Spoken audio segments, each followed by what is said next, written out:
예. 오늘 함께 나눈 성경의 인물은 지난주 스데반 집사에 이어서 이제 빌립 집사에 대하여 우리가 함께 살펴보도록 하겠습니다.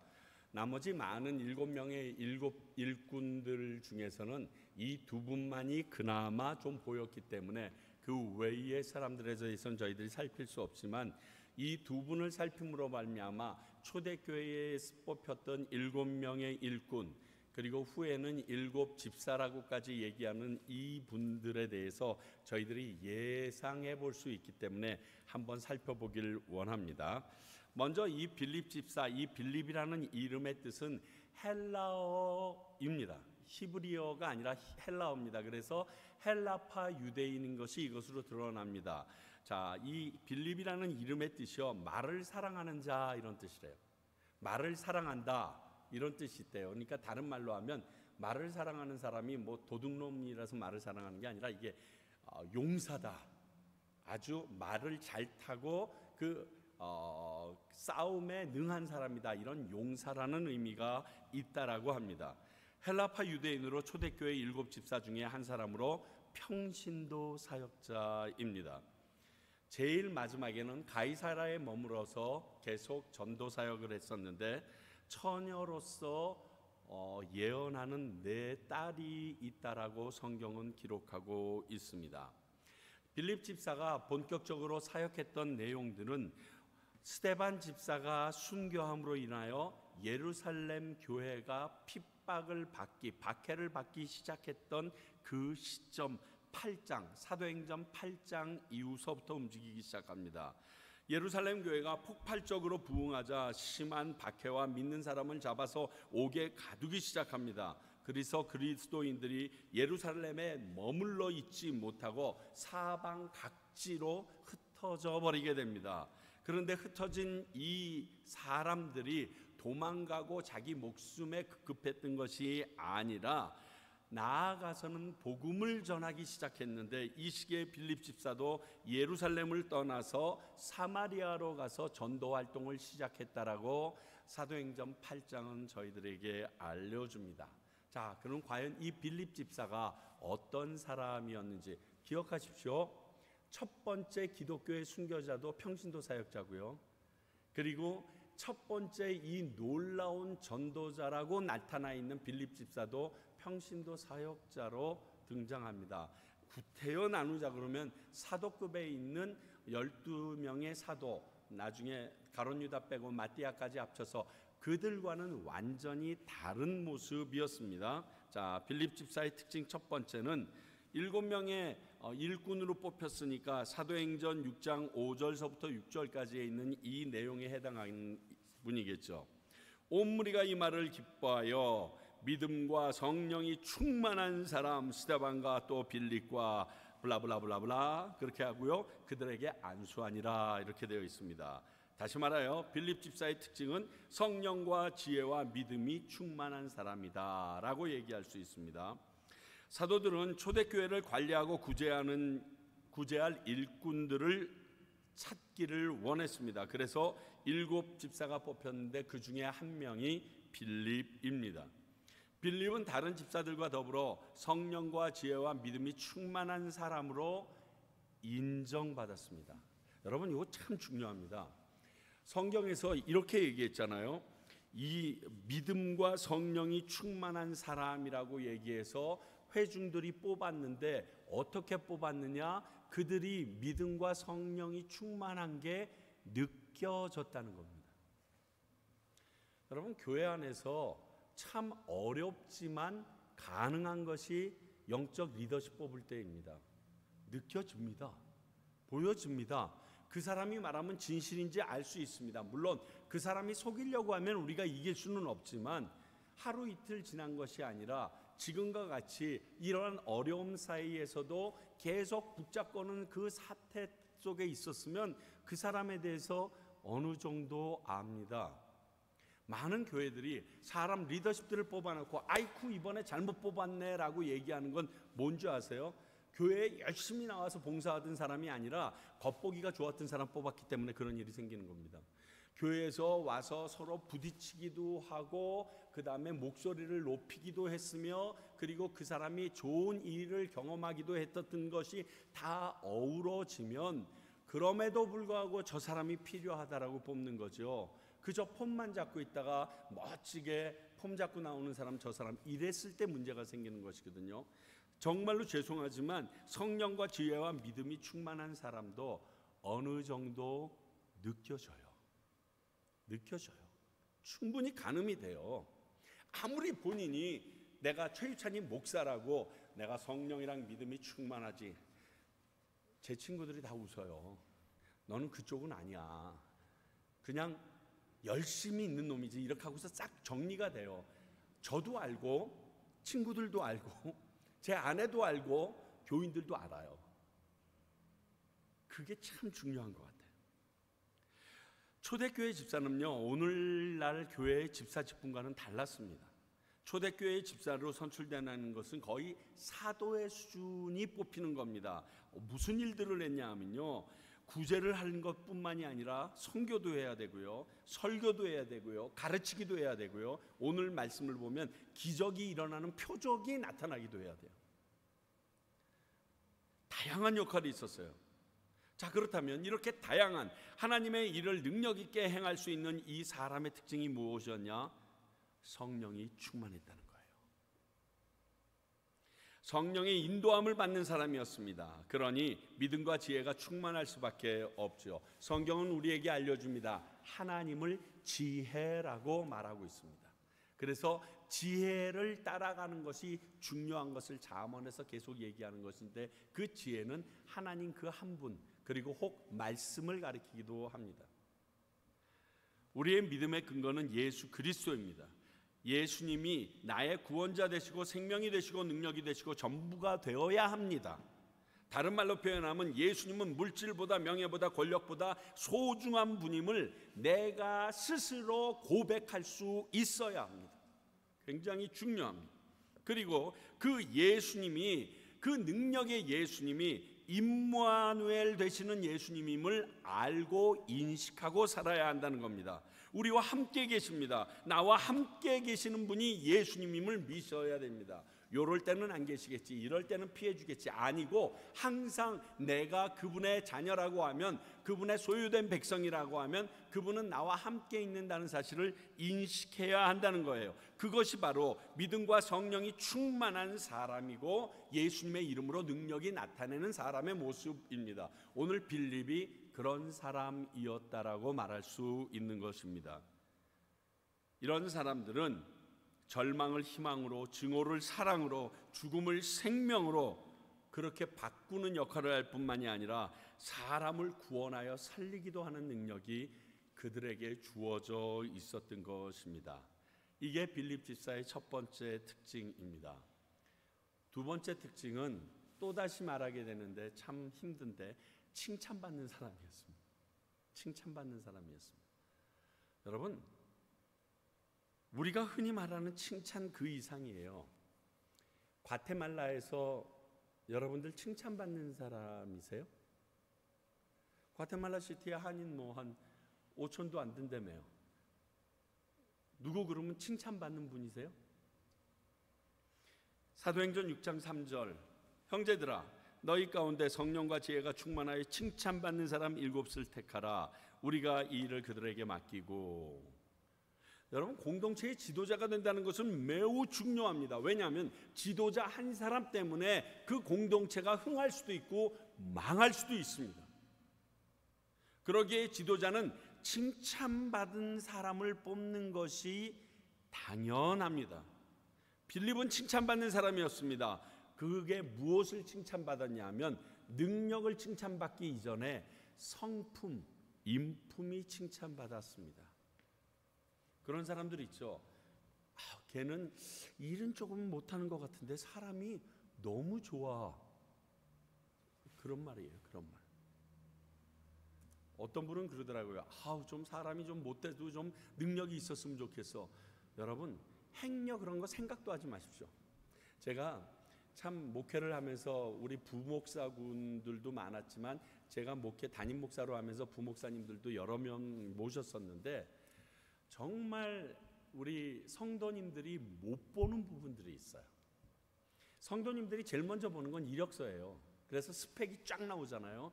그러면 일단 자기의 관심의 한 50%를 적고 들어갑니다. 그리고 대부분 그 부분이 능력으로 발휘될 때가 많은 것도 사실입니다. 왜냐하면 그만큼 스펙이 좋았다는 건 많이 공부했고 경험이 있다는 것이기 때문에. 그런데 그게 반드시 인품과 이퀄이 되지 않아요. 그러니까 한 2, 3년 있다가 떠날 사람이면 능력 있는 사람 뽑는 게 좋겠더라고요. 빨리 쓰고 달아버리면 보내면 되니까. 근데 내가 함께 진짜 하나님의 마음을 나누면서 그 사람과 함께 목회의 동역자로 나가려고 하는 사람은 인품이 제일 중요하더라고요. 결국 성품밖에 없어요. 교인들이 언제쯤 아냐면요, 그 다음에 말도 못하는 인간 오면 그때 알아요. 우리 전에 아무개 목사님은 왜 이렇게 둔한지 몰라. 사람은 착한데. 그러고서 뭐라고 했다가 그 다음에 아주 영악한 사람 오게 되면 야, 이게 목사라는 게 이게 성품이 너무 중요하구나. 그러고 눈이 이만해져요. 저도 부목사님 많이 모시고 있었는데 저에게 축복은 너무 좋은 부목사님들만 모셨었어요. 그래서 예전에 처음에 와서 담임 목회하면서 옆에 있었던 부목사님도 정말 저에게 굳은 소리, 왜냐면 처음 담임 목회하니까 나만큼 따라오지 못하니까 별의별 소리를 다 그냥 좋지 않은 말 다 내수줬을 거 아니에요. 그런데 그걸 꼭 받으면서 나가는데 나 같으면 벌써 때려쳤을 것 같아요. 그 이후에 마지막 떠나올 때까지 그 목사님들 한 분 한 분 면면을 보면 하나님께서 더러운 내 성격을 알아가지고 굉장히 좋은 분들만 붙여뒀다는 게 생각이 나요. 근데 재밌는 건 그때 저희 교회 리더십들이 그 성품보다는 좀 더 스펙이나 능력이 있기를 본인들이 직접 얘기는 하지 않았는데 그 사람들을 더 원했었어요. 그리고 그분들에게 더 좋은 대우해 주기를 원했었어요. 아무리 얘기해도 못 알아듣더라고요. 정말 미치겠더라고요. 저희 교회 혹시 하나님께서 이제 부사역자를 모시게 된다 그러면 저는 다른 거는 몰라도 성품에 대해서 제일 많이 신경 쓸 거예요. 능력이 있으시면 훨씬 더 좋겠죠. 그러나 그것보다도 그분이 하나님의 말씀에 합당한 칭찬 들을 수 있는 성품이 있는가 없는가를 선택하는 것이 참 중요하겠다는 거예요. 이 성품은 다른 말로 얘기하면요, 성령의 은사를 가지고 있다기보다는 성령의 열매를 맺은 사람들이라는 뜻이에요. 성령의 은사 좋죠. 근데 저는 성령의 은사보다도 성령의 열매를 좀 사모했으면 좋겠어요. 자, 사랑이라는 게 은사라고 얘기하는 사람도 있지만 사실 사랑은 성령의 열매거든요. 사랑과 희락과 합병 제일 먼저 떡 떨어지는 거거든요. 사랑이 은사라면 바람둥이겠죠. 그건 말이 안 되는 거예요. 그건 여러분 그 조심해야 되는 거예요. 근데 오늘 이 빌립은 이 인품이 칭찬받았어요. 어떤 일에 능한 사람이 있습니다. 재능이 뛰어난 사람이에요. 예를 들어서 사람을 설득을 잘하거나 위로하는 능력이 뛰어난 사람들이 있습니다.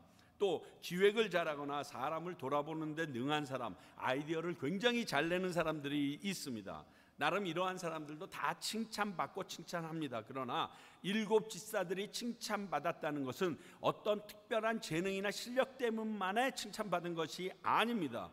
모든 사람들이 인정할 만한 성령과 지혜가 충만함으로 받았던 칭찬이에요. 그 인품이에요, 인품. 매달린 성령의 열매를 가지고 칭찬받았던 사람입니다. 그러므로 우리는 믿는 사람으로 이렇게 누구에나 칭찬받는 성품을 달라고 하나님 앞에 매달려야 합니다. 그렇지 않겠어요? 야, 제가 평강교회 다니는 거 보니까 저 교회는 안 가는 게 좋을 것 같아. 이러면 안 되지 않겠습니까, 여러분? 야, 저 평강교회 다니는 사람들은 약간 모질한 것 같은데 사람들이 왜 이렇게 착하냐? 진짜 한번 궁금하다. 도대체 뭘 어떻게 배우고 하길래 사람들이 저렇게 되지? 이게 정상이에요, 여러분.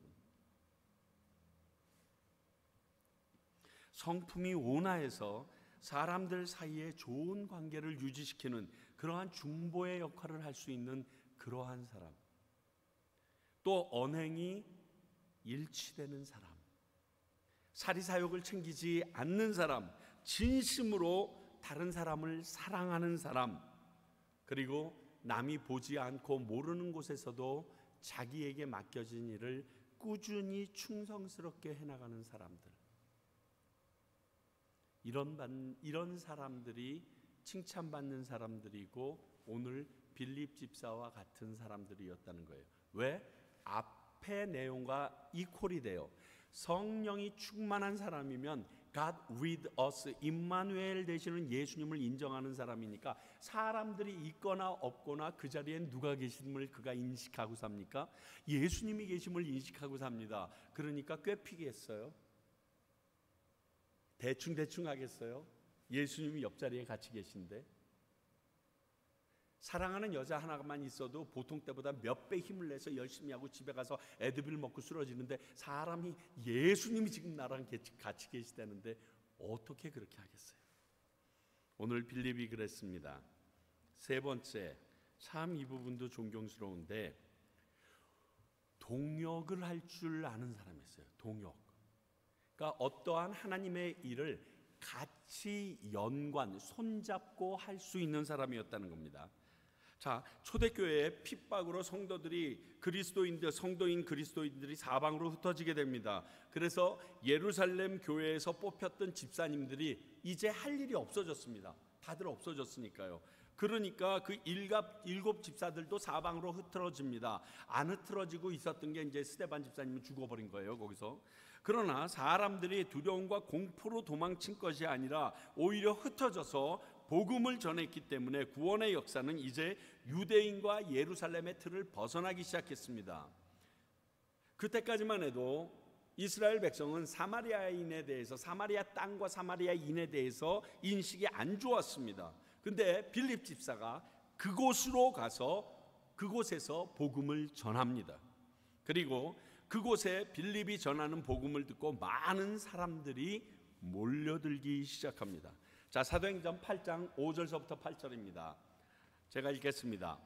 빌립이 사마리아 성에 내려가서 그리스도를 백성에게 전파하니 무리가 빌립의 말도 듣고 행하는 표적도 보고 한 마음으로 그가 하는 말을 따르더라.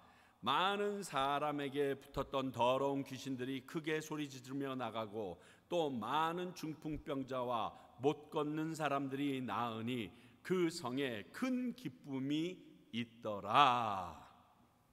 자, 빌립 집사가 거기 나가서 사마리아에 가서 많은 표적을 행하고 더러운 귀신도 쫓아내고 중풍병자도 많이 치유하고요, 걷지 못하는 사람이 나음을 얻게 됩니다. 그리고 이러한 것이 큰 소문이 나서 사마리아 성이 기뻐하게 됩니다. 이슈가 된 거예요. 와우, 빌립 is good, wonderful, 진짜 그 사람이야말로 최고야, 최고. 지금 이렇게 난리가 난 거예요. 후에 나누겠지만 사마리아 성에 많은 사람들에게 인기를 받던 마술사 시몬이라는 사람이 있습니다. 얼마나 마술을 잘했냐면 온 땅의 사람들이 하나님이 낸 큰 자다라고 믿었다라고 얘기했어요. 그런데 그 사람조차도 빌립 앞에 나와서 복음을 듣고 예수님을 영접합니다. 온전하게 영접하지 않아서 나중에 다시금 혼쭐이 나긴 하지만 말입니다. 그 정도였어요. 그런데 중요한 건요, 빌립 집사가 이 일을 혼자 독차지하거나 영광을 누리려 하지 않습니다.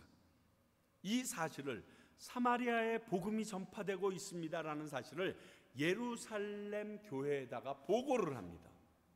그러니까 예루살렘 교회에서는 정말 어느 정도 부흥이 일어났는지 궁금해지기 시작합니다. 사도행전 8장 14절, 예루살렘에 있는 사도들이 사마리아에도 하나님의 말씀을 받았다함을 듣고 베드로와 요한을 보내매, 이 사실을 확인하기 위해서 예루살렘에서 베드로와 요한을 직접 사마리아로 보내버립니다. 그리고 직접 와서 사마리아를 살펴봅니다. 믿는 사람이 엄청 많이 늘어난 것을 확인합니다. 그리고 그곳에서 빌립 집사와 함께 사역을 하기 시작합니다. 복음을 전하고 그리고 아직 성령 받지 못한 이들에게 성령을 주는 일들을 그들이 행하게 됩니다. 그래서 베드로와 요한이 사마리아에 있는 사람들을 안수하여 기도하자 사마리아에 있는 사람들이 성령을 받기 시작합니다. 사마리아 사람들도 그리스도 안에서 예루살렘에 있는 교회 유대인들과 한 가족이 되는 순간입니다. 자, 근데 여기서 보십시오. 빌립 집사가 못할 일이 있었나요? 빌립 집사가 귀신을 못 쫓아냈습니까? 복음을 전할 능력이 없었습니까? 중풍병자를 못 고쳤습니까? 저는 자를 일으키지 못했습니까? 다 했어요. 다. 빌립 집사가 해도 돼. 그 사람 혼자만 해도 돼. 못할 일이 없어요. 그런데 빌립은 자신이 아는 모든 일의 현상들을 예루살렘에 있는 리더십인 사도들에게 보고를 합니다. 굉장히 여기 중요한 가르침이 있습니다. 그리고 그 사도들이 올라와서 함께 동역을 하면서 그 사람들이 체험하지 못했던 성령을 받기 위하여 중보하며 기도하며 나아갑니다. 이게 동역입니다. 진짜 아름다운 모습입니다. 빌립은 영적 질서를 잘 준행하였고 사도들과 함께 동역 또한 잘한 인물임을 알 수 있습니다. 제가 목회를 쭉 하다 보면 좀 마음 아플 때가 있습니다. 뭐냐면 우리 목사님들이나 교회가 봄, 가을로 부흥회를 하기도 하지만 꼭 이렇게 사역자를 모실 때가 있는데 대다수가 그러는 건 아니지만 많은 수의 이민교회들이 그런 모습이 있어서 자기보다 설교 잘하시는 목사님을 불러오는 게 아닌 것 같아. 그리고 어떠한 특정한 부분이 우리 교회에 필요하기 때문에 예를 들어서 우리가 저번에 김태환 목사님 모셨듯이 그런 상담과 심리 쪽에 나는 자신이 없으니까 그 부분이 필요합니다 해서 그 부분을 모시는 게 아니라 그분이 왔다 가면 역시 우리 목사님이야 이 말 듣고 싶어 해. 제가 섬기던 동네에도 그런 교회가 한두 군데가 있었는데 볼 때마다 너무 마음이 아팠어요. 동역은요, 내가 할 수 없는 부분, 내가 가지고 있는 재능이 아닌 부분들을 내 양떼들을 위하여 다른 사람들이 와서 긴급 수혈해 주도록 돕는 역할을 하는 게 이게 동역이에요. 부목사님들도 마찬가지입니다. 부목사님들도 그런 목사님들을 뽑아서 함께 나아가야 합니다.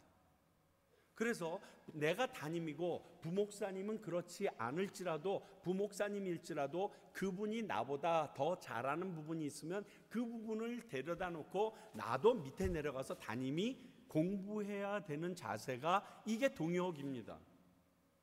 제가 이 부분을 하영조 목사님한테 참 많이 배웠습니다.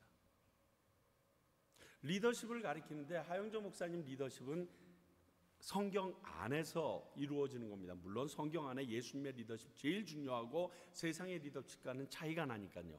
그런데 믿지 않는 사람들에게 타치하는 게 너무 어렵다는 걸 알고 한홍이라는 그때 막 온 지 한 달, 두 달도 안 된 젊은 그 당시엔 진짜 새파랬거든요. 한홍 목사님께서 그 한홍 목사님을 딱 들어서 본인이 서야 될 한국의 최고 리더십들만 있는 곳에 대신 세웁니다.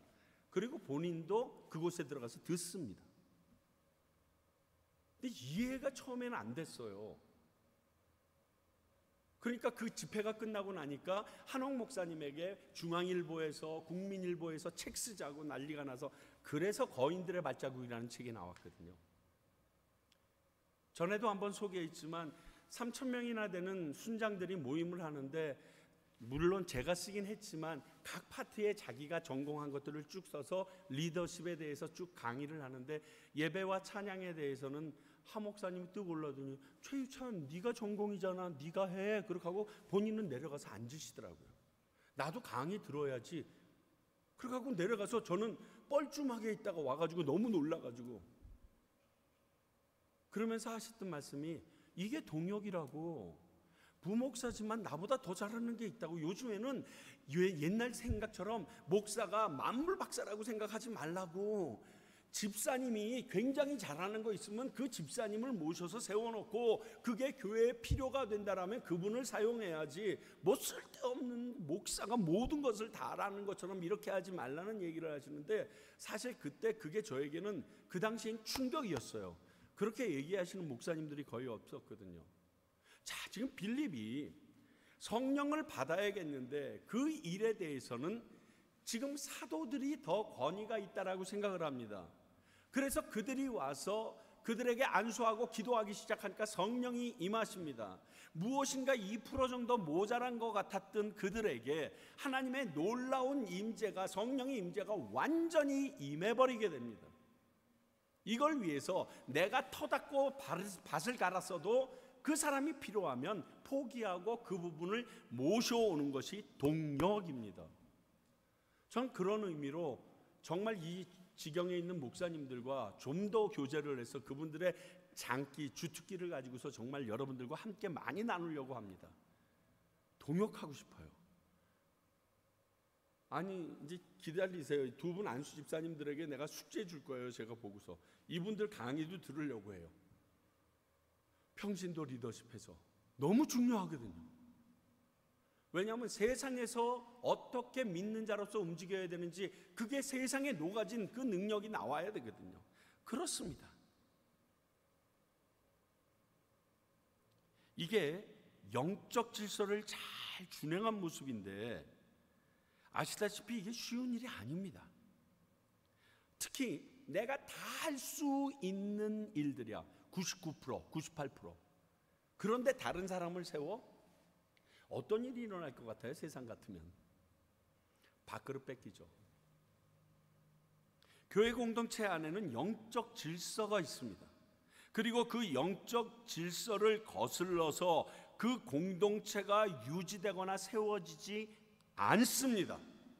이것이 세상의 단체와 다릅니다. 왜냐하면 영적 질서는 하나님이 세운 것이기 때문에 그렇습니다. 우리가 세상의 눈으로 볼 때 저 사람이 너무 저 부목사님보다 못해. 그런데 영적 질서라는 게 있어요. 그 가장 큰 예가 누군지 아세요? 사울 왕과 다윗이에요. 자, 다윗이 2번이나 죽일 수 있었던 사울 왕에 대하여 왜 멈칫합니까? 사울 왕에게 기름 부어 세운 사람은 하나님이시기 때문에 하나님이 직접 처리하시는 게 맞지, 나는 아직 그보다 못한, 기름 부음 받았지만 나는 왕으로 세움 받지 않은 인간인데 하나님이 세운 사람을 내가 함부로 할 수 없다라는 영적 질서가 그의 머릿속에 확 들어박혀 있었어요. 그래서 그가 생각하고 있던 것처럼 하나님께서 전쟁에 나가서 그 가족을 멸살시켜 버리시지 절대로 다윗이 건들지 않았습니다. 영적 질서는 하나님이 세우는 거예요. 사람이 세운 게 아니에요. 그래서 그 영적 질서를 사람이 부수려고 하면 교회 공동체가 같이 부서져 나가는 거예요. 뿐만이 아니라 하나님의 임재도 같이 어그러지기 시작하는 거예요. 왜? 하나님을 인정 안 하잖아. 하나님이 널 세웠어도 내가 보기엔 너 더러워. 그럼 내가 누굽니까? 하나님보다 더 위야. 근데 그것이 어떻게 교회 공동체가 됩니까? 어떻게 하나님의 나라가 됩니까? 쉬운 일이 아니에요. 특히 농공행상이나 영향력 기득권 때문에 협력한다는 거 더욱 힘듭니다. 아시다시피 예수님도 이 문제 때문에 어려움 겪고 고난 겪으셨습니다. 그러므로 협력할 때 이 협력하는 사람의 자세 중에 중요한 것은 상대방을 높여주고 나는 스스로 낮춰버리고 숨어버리는 일이에요. 이거 진짜 잘해야 됩니다. 이거 잘하려면요, 말을 하지 말아야 돼. 말을 하지 말고 행동만 해야 돼. 아무 말도 하지 말아야 돼. 정말 어려워요.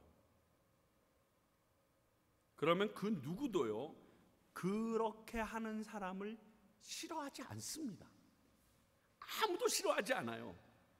그리고 그 사람과 자꾸만 일하고 싶어해요, 사람들이. 왜? 그 사람이랑 같이 일하면 나를 높여주고 자기는 자꾸만 숨으니까 너무 편해. 나를 인정해 주기 때문에.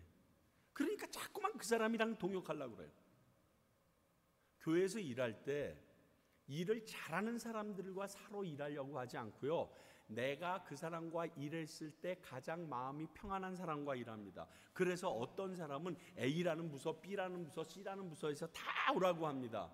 여러분, 그런 사람이 되지 못하면 나는 뭐가 나 있는 걸로 아시면 돼요. 아, 나를 쓰기 싫어하는구나. 아, 이유가 있겠구나. 무릎팍 까고서 회개해야 되는 거예요. 그때 빌립 집사가 이러한 모습이 있었어요.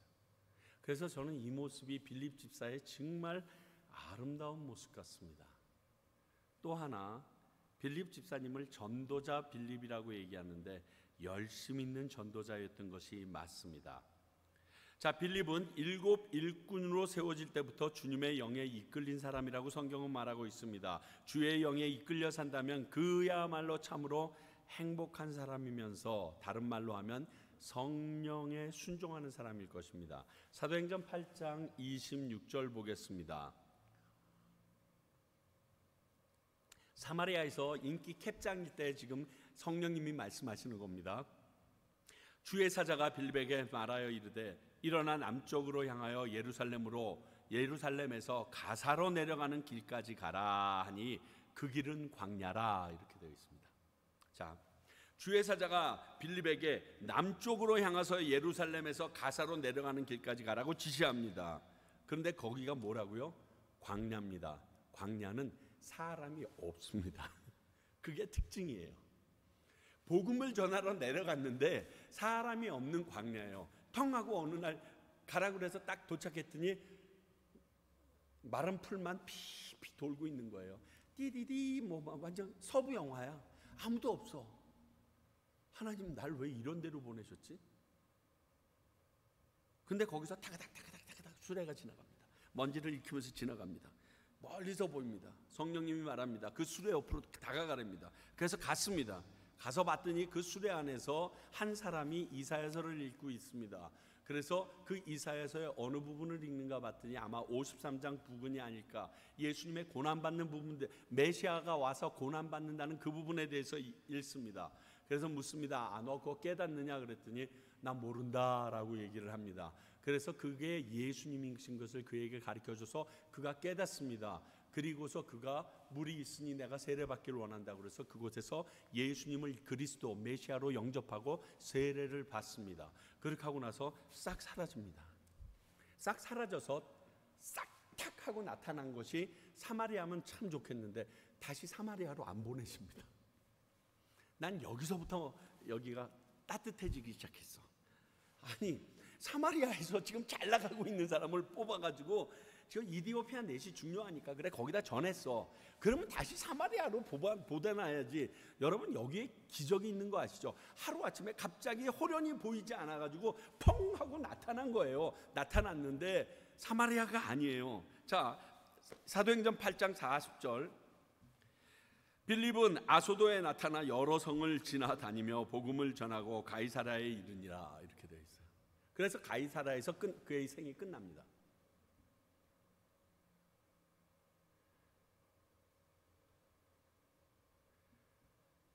생각해봐요. 사마리아 성에서 큰 기쁨을 전했던 빌립 집사가 복음도 전하고 이적도 행했습니다. 물론 모든 것은 다 하나님이 하셨습니다. 근데 이를 잘 모르는 그 사마리아 사람들은 계속 어려운 일이 있을 때마다 빌립을 찾았을 것입니다. 인기 캡장이었습니다. 거기다가 이디오피아 내시의 신분, 그것도 여왕의 국고를 맡은 엄청난 자를 만나가지고 그분을 기분 좋게 해석해 줬습니다. 그러면 그분이 어떻게 얘기했을까요? 당신 나랑 같이 이디오피아라고 합시다. 자, 빌립이 이디오피아까지 가서 복음을 전하면 하나님의 뜻이 복음이 전해지는 땅끝에 이루어지게 되는 겁니다. 당연하게 좋은 겁니다. 그런데 이것을 허락하고 사마리아든 이디오피아로 가서 주저앉을 수 있는 그 탄탄대로의 길을 포기하고 성령님이 말하니까 또 갑자기 아소도로 가버립니다. 둘 중에 새로운 곳으로 다시 옛날 곳으로 보낸 것도 아니고요. 한마디로 이거예요. 빌립은 남들이 가기 싫어하는 사마리아로 자청해서 갔거든요, 처음에. 그랬더니 거기서 광야로 보내시고요. 그리고 여러 성을 다니며 복음을 전파하게 하십니다. 기쁨으로 이런 것을 마다 않고 다녔던 빌립 전도자의 모습을 봅니다. 이것 때문에 제가 아까 불렀던 그 찬송가를 부르기 싫어했던 겁니다. 빌립은 하나님이 가라면 가고 오라면 오고 아골골짝 빈들에도 순종하면서 갔습니다. 저희들 참 창피했지만 신대원 졸업할 때 항상 영락교회 본당에서 졸업식을 하는데 거기에서 이제 제 나와바리잖아요. 그러니까 얼마나 많은 어머니 친구들이랑 쫙 깔렸겠지 않아요. 그 당시에 또 경배와 찬양 스태프들도 엄청나게 많이 왔었고 진짜 어마무시하게 많은 사람이 왔는데 꼭 이 찬양을 불러요. 푸른 바다 나선이 몸. 근데 여러 명이 안 불렀어요. 당시 장신대 신대원 가려고 그러면 몇 대 몇의 경쟁률을 뚫고 들어가야 되는데 거기에서 졸업하려면 시험 몇 가지를 합격해야지 겨우겨우 졸업하는데 이렇게 내가 죽도록 그것도 한국에서 제일 경쟁률이 세야 되는 신학교에 머리 싸매고 들어와서 졸업을 했는데 내가 아골골짝 빈들이나 가려고 내가 지금 이런 생각이 저에게 있더라니까요. 하나님 저 같은 놈을 그런 데 보내시면 당신 손해지 이런 교만한 마음이 있더라고요. 그래서 안 불렀어요. 보낼까 봐 무서웠어요. 보내면 어떻게 해요 여러분? 자 빌립처럼 잘할 수 있는 게 있는 것 같은데 그곳에서 딱 접고 일로 보내고 딱 접고 어떻게 할 거예요 이거? 여기에서 이름이 지금 한참 올라가서 이 교회 저 교회 이 나라 저 나라 다니면서 막 쓰임 받고 있는데 여기 탁 접고 또 일로 가고 와 저 그럴까 봐 이 찬양 못 불렀어요. 근데 빌립은 이 찬양을 자기가 작사한 것 같아. 내가 보기에 그냥 가. 사람들이 그래요. 목사님도 참 여러 군데 많이 어려운데 많이 도르셨잖아요. 이거 보세요. 제가 가고 싶어서 간 게 아니라요. 가기 싫다고 막 삐직삐직거리는데 이런 벼랑 끝에서 하나님 밀어가지고 계속 떨어져서 온 거예요. 난 진짜 하나님 앞에서 그리고 사람들 앞에서 할 말 하나도 없어요. 내가 가고 싶어서 간 게 아니라 전부 다 주님께서 끌고서 갔다니까요. 그래서 할 수 없이 왔는데 사람들은 대단하십니다. 대단하긴 쥐뿔 지금이라도 돌아갈 수 있으면 돌아가고 싶은 건 내 심정인데. 여러분 전도자로서 하나님께서 보내신다고 벌떡벌떡 일어나서 나가는 게 쉬울 것 같으세요? 안 돼요. 거기 가서 다시금 내가 만나에 맞는 그리고 함께 동역할 사람 그리고 내가 사역할 장소 찾아내고 그리고 그 종목을 찾아내는 일이요 여러분 죽음보다도 힘들어요. 저 과테말라 와서 지금 그 기간을 지내고 있어요. 요즘엔 아주 엉뚱하게 자꾸만 여기저기서 노래하라고 그래서 노래하고 다녔는데 하나님 이 길인가요? 예전에 처음 제가 말씀드렸잖아요. 하나님이 내가 제일 잘하는 거 아신다고 그러면서 중국집에서 노래 시켰던 것처럼 이건가? 근데 이건 내가 한 번도 경험해 본 게 아닌데 이걸 어떻게 정리를 해야 되지?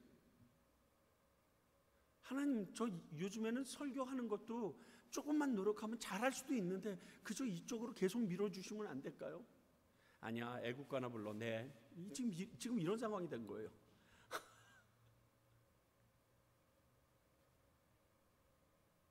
사랑하는 성도 여러분, 귀한 전도자라는 것은 하나님이 보내는데 그냥 가는 거예요.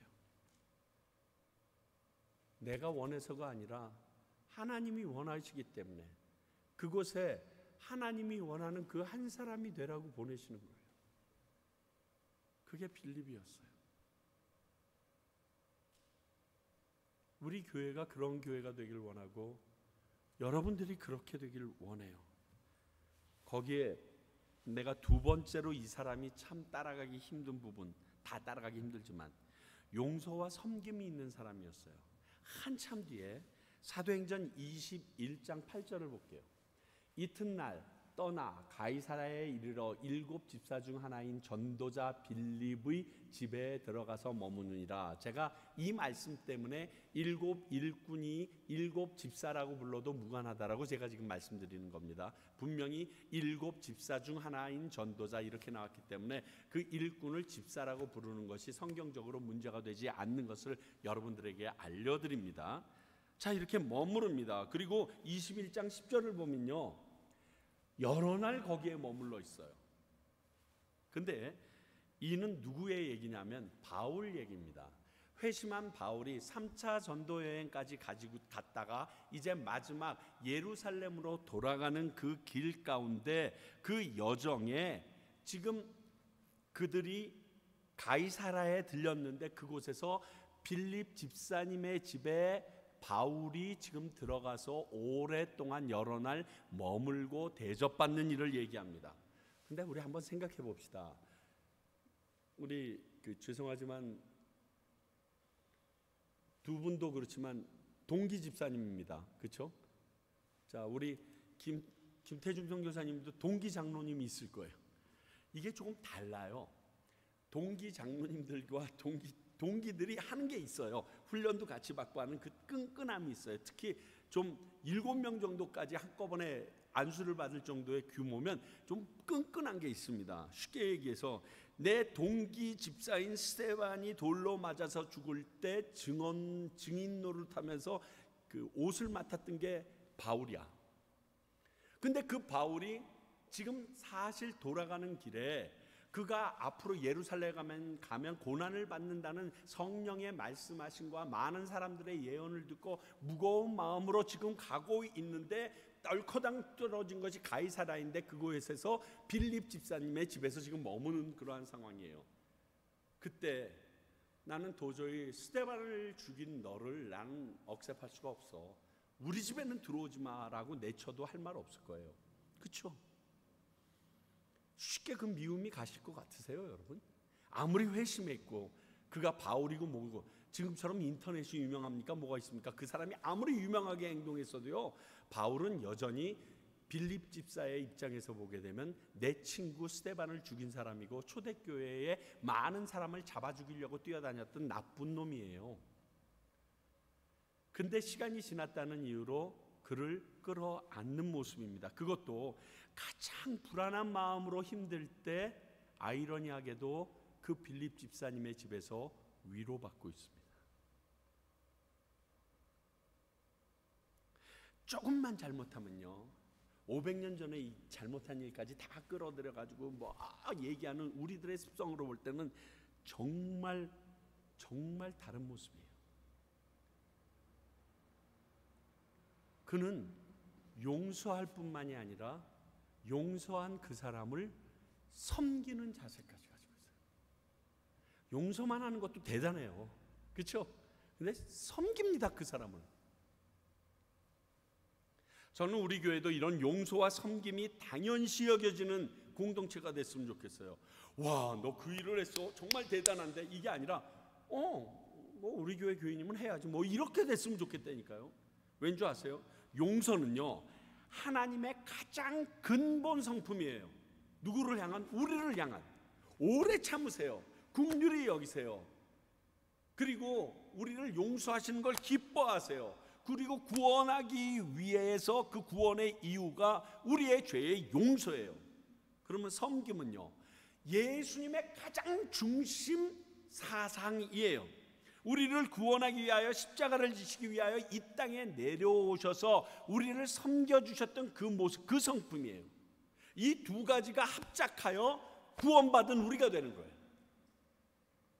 그러면 예수는 믿는 우리는 이 두 개의 합작품으로 말미암아 구원 얻었으면 우리도 용서하고 섬기는 게 지극히 당연해야 하는데 교회 안에 용서가 있나요?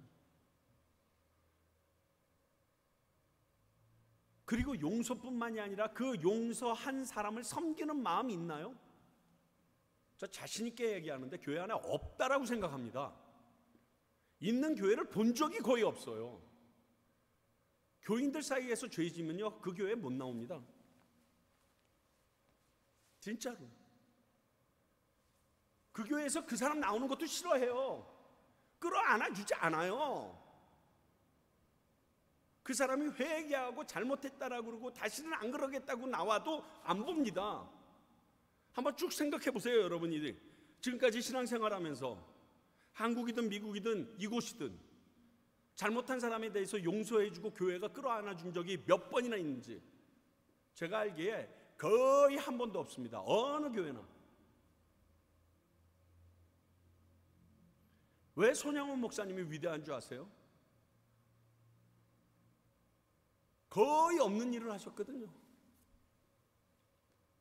저 역시도 제가 섬기던 교회에서 안 좋은 행위를 하고 죄를 지었을 때 그 사람이 교회 나와서 회복되고 끌어안아 주기 위하여 신방 가고 그래도 나오셔야 됩니다라고 신방을 갔던 적이 거의 없어요. 30년 넘게 목회를 하면서.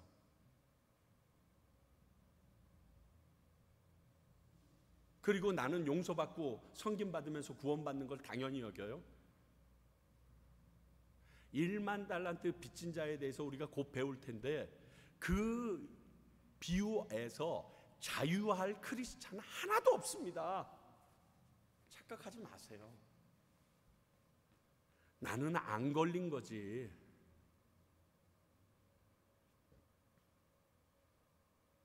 여기에서 그걸 봅니다. 빌립 집사에게서. 여러분, 빌립 집사의 눈에서는 아직 바울은 사울이에요. 그리고 이 사울로 인하여 수많은 본인이 전도하고 본인이 예수님 앞에 왔을 때 말씀을 가르쳤던 그 교우들이 죽었다고요. 감옥에 갇혔다고요. 내 사랑하는 친구가 돌에 맞아 죽었다고요. 그런데 그 친구가 회개하고 우리 교회 문을 열고서 들어오면 용서해줘요? 용서할 것 같아. 아무도 용서 안 하실걸요? 아마 목사인 나도 우리 교회 교인에게 누가 그렇게 해꾸지했는데 용서해달라고 오면 우리 저 형제 좀 끌어안아 줍시다 라고 얘기할 자신이 없어요. 저. 그러면서 교회 안에서는 위로와 용서와 자비가 가득하되 사랑이 가득하되 구라 좀 치지 말아요. 교회 안에서 제발 거짓말 좀 하지 맙시다. 저는 이 일이 우리 교회 안에서 있었으면 좋겠어요. 제 안에서 일어났으면 좋겠어요. 이 평강교회에서 그러한 일이 좀 일어났으면 좋겠어요.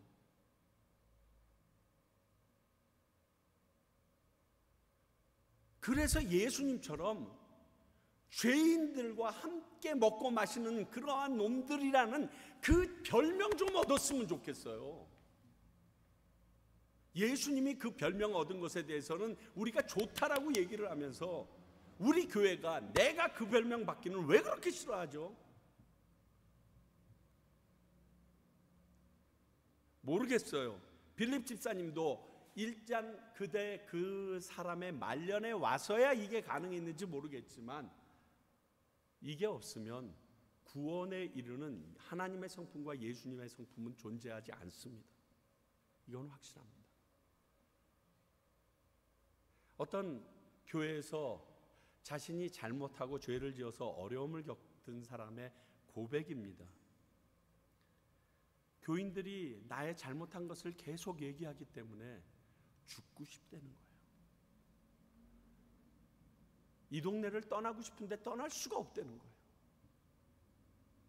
어디 가도 인정해 주지 않는다는 거예요. 진짜 하나님이 시간만 허락해 주면 이 나라를 뜨고 싶다는 거예요. 이 교회를 떠나버리고 싶다는 거예요. 얼마나 창피했는 줄 아세요?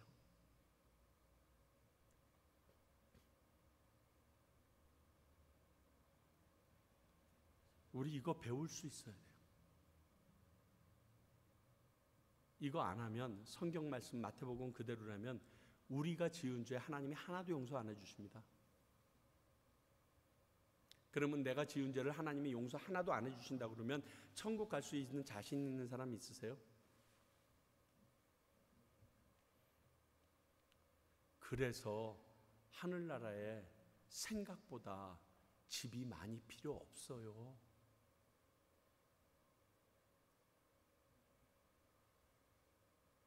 회개한다고 그러면서 다른 사람들의 잘못을 용납하지 않기 때문에 온전한 회개가 되어지지 못하거든요.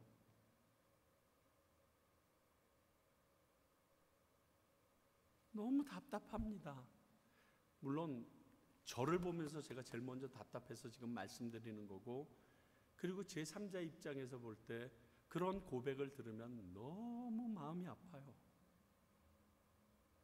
교회인데, 세상이라면 몰라도, 웃기게요, 세상에서는 술 한잔 먹고 해결이 됩니다. 근데 교회는 안 돼. 우리 꼭 한번 생각해 봐요. 과테말라에 그런 교회 한번 되는 게 어떤가? 이런 교회에 있다는 소문 들어서 저 미국에서 잘 사는 그 인생들도요, 전부 다 우리 교회 찾아오겠다고 다 역이민하게끔 만들어 보고 싶지 않으세요? 저는 해보고 싶어, 막 그런 거. 진짜 용서하는 교회 있다며.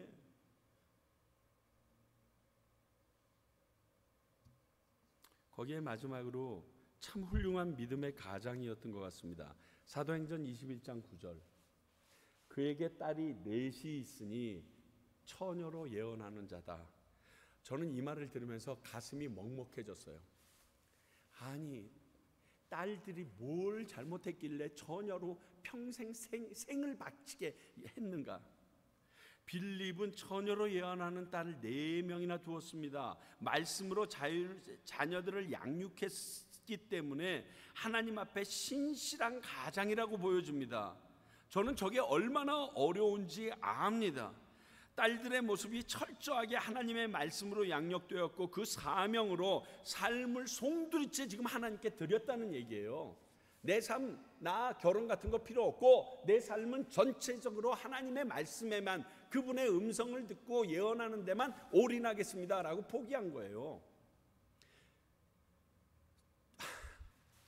제가 이제 막 결혼을 했어요. 결혼을 했을 때 저희가 경배와 찬양에 있었는데, 제가 온누리교회에 있으니까 결혼하고 나니까 온누리교회 바로 옆에 있는 민영아파트라는, 바퀴벌레는 많이 나왔지만 교회에서 진짜 10분도 안 걸리는 민영아파트라는 곳에서 살았어요. 그런데 저희 장인어른이 두 딸, 우리 아내랑 우리 처제가 경배와 찬양에 올인해서 헌신하는 게 너무 마음에 부담이 됐던 거예요. 딸도 공부 좀 잘하고 괜찮은 학교 나왔고, 우리 처제도 어마무시 괜찮은 애인데 좀 어떻게든 좀 만들어 보려고 하셨는데, 둘 다 그냥 홀딱 경배와 찬양에 헌신하니까 그 목요일만 되면 경배와 찬양 빨리 끝나면 10시, 늦게 끝나면 11시 반이면 이제 집에 못 가거든요. 옛날에는 집에 못 가니까 장인어른이 노발대발하셔서 난리를 했는데, 이제 우리가 결혼하고 나니까 처제가 살 길을 얻었어. 저녁에 늦게 못 가면 우리 집에 나 오늘 언니네 집에서 자고 갈 거야. 그러고서 우리 집에 올 수 있게 되는 거예요. 난 그 모습을 보면서 장인의 마음을 처음에는 이해하지 못했었어요. 아니, 하나님께 헌신한 두 딸, 저렇게 똑똑한 애들이 진짜 하나님에게 헌신해야지, 이렇게 생각했는데, 딸내미가 고등학교를 졸업하면서 내가 선교사가 되길 원해요 이러고 하면서 대학교 휘튼을 딱 가는데 눈알이 팽 돌더라고요. 야, 이 자식아, 아빠가 했으면 됐지, 엄마가 뛰고 이모까지 뛰고 있으면 됐지, 니들은 안 해도 돼. 왜 니들까지 헌신하고 자빠졌어? 이 마음이 막 생기는 거예요. 화가 나는 거예요. 그리고 하나님한테, 하나님, 내 딸까지 필요해? 막 이런 생각. 그러면서 장인어른의 마음이 이해가 되더라고요. 그리고 오늘 빌립을 생각하니까 이 빌립 아버지 미친 사람 같아요. 딸 4명, 셋째는 보지도 않고 데려간다는 거면 넷째는 그저 잡으면 사라져 버린다는 거예요.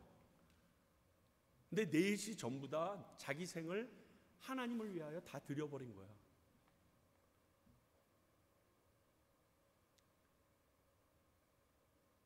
이러한 축복이 모든 집에 있을까요? 여러분 가정에서 여러분 사돈의 팔촌 다 찾아봐서 목회자가 그렇게 많습니까? 둘셋 이상 됩니까? 어려워요. 근데 여기는 몽짱이야.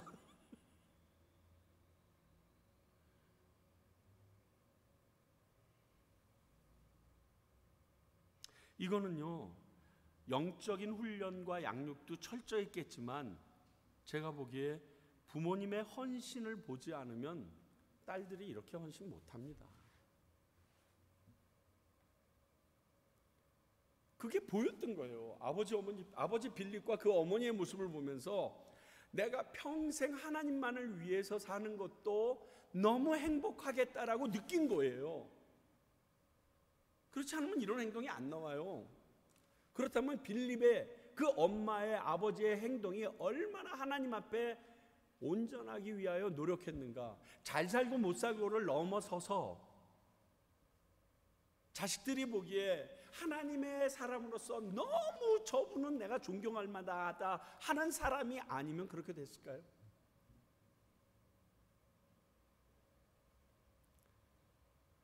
참 힘들어요. 물론 부모가 하나님 앞에서 아주 신실해도 사무엘처럼 아주 이상한 아들들도 나옵니다. 그러니까 여기엔 두 가지가 있어야 돼요. 부모님의 이러한 모습과 플러스 하나님의 은혜가 합쳐져야 이 일이 가능한 거예요.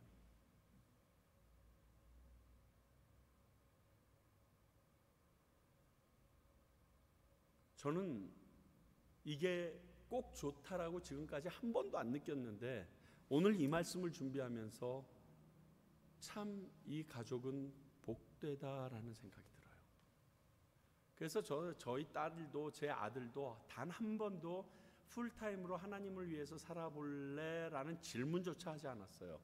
혹시 내가 잘못 질문한 것으로 인하여 올무가 돼서 이 아이들이 서운한 것이 돼서 그 사역자가 될까 봐. 그런데 이것이 얼마나 복된 길인 것을 지나오는 제가 알겠어요. 정말 사랑하는 성도 여러분, 믿음의 가정을 일궈 나가는 것이 굉장히 중요합니다. 그래서 아마 다음 주 수요일서부터 마더와이즈라는 공부를 이 지역에 있는 모든 사모님들이 함께 모여서 리더십 훈련을 시작합니다. 저희 아내랑 같이. 그리고 그 훈련이 9주가 끝나고 나면 내년 1월부터 각 교회로 흩어져서 각 교회의 젊은, 그러니까 자녀가 있어서 마더와이즈 하는 거 아니에요. 그리고 내 아이들이 아직 적기 때문에 하는 거 아니에요. 이거는 여자분들이면 다 하셔야 되는 거예요. 이건 상관없어요. 권사님, 손주가 있어도 해도 되고 이건 진짜 필요한 거예요. 왜? 몰라. 하나님이 주신 엄마로서의, 아빠로서의 그게 무엇인지를 몰라. 그 과정 다 지나오셨잖아요. 그게 너무 필요한 거예요. 그 일을 빌립 집사 내외는 해냈습니다. 부럽습니다. 그리고 부끄럽습니다. 사랑하는 성도 여러분, 하나님의 사람으로 만들어져 갈 때 그 사이에 있는 어려움과 그리고 즐거움과 굴곡진 모든 것이 이러한 모습으로 숨어들 있게 됩니다. 그리고 우리도 하나님의 사람으로 만들어져 갈 때 이러한 과정을 다 겪게 될 것입니다. 두려워하지 마십시오. 그 마지막은 하나님의 영광이 있으니까요. 우리에게 주어질 하나님의 상급이 있으니까요. 그걸 바라보고 세상의 가치관과 다른 모습으로 성경의 가치관과 성경적 사관을 가지고 살아갈 수 있는 저와 여러분, 그리고 우리 평강교회 되기를 간절히 소원합니다. 기도하겠습니다.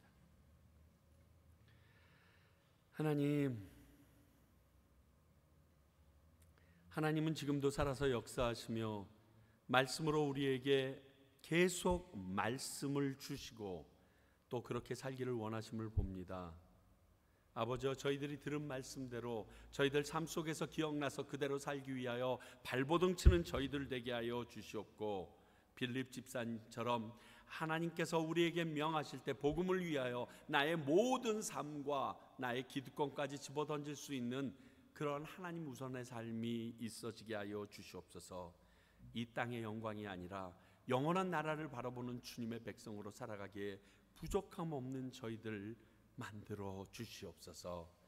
지금은 우리 주 예수 그리스도의 은혜와 하나님의 크신 사랑과 성령님의 말씀으로 깨우쳐 주심이 오늘 빌립 집사의 모습과 같은 모습이 우리에게 있기를 간절히 바라는 주님의 백성들과, 그리고 그 말씀이 녹아서 교회 공동체 안에 꽃피기를 원하는 평강교회와, 그리고 이 전도자 빌립의 마음을 본받아 오늘도 복음을 들고 열방 가운데 진짜 아골골짝 빈들까지 나가 계신 수많은 선교사님들을 위해 이제로부터 영원히 함께 하시기를 간절히 축원하옵나이다. 아멘.